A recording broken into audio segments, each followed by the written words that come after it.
Bantay sarado ng lokal na pamahalaan ng Legazpi City ang ilog na yan sa lungsod matapos bumuhos ang malakas na ulan kaninang umaga dahil sa habagat na pinalalakas pa ng low pressure area. Dahil dito, kaagad na ipinag-utos ng Office of Civil Defense Bicol ang pagpapastandby ng mga response assets ng mga lokal na pamahalaan sa buong rehiyon.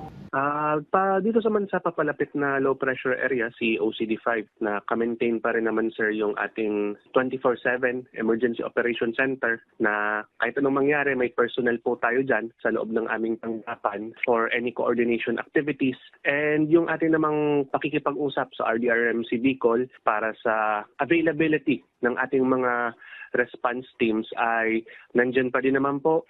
Anytime pwede po tayong mag-deploy ng ating response teams from the uniformed services.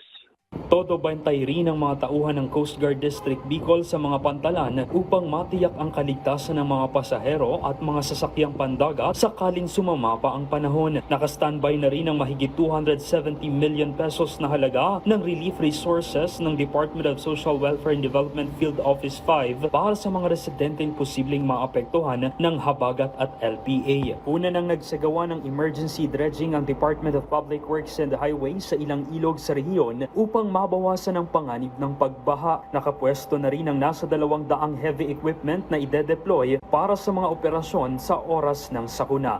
Lahat ng hakbang na ito ay bahagi ng whole of government approach ni Pangulong Ferdinand R. Marcos Jr. upang matiyak ang kaligtasan ng publiko sa harap ng banta ng masamang panahon. Mula rito sa Albay, para sa Integrated State Media, Gary Carillo ng Radyo Pilipinas, Radyo Publiko.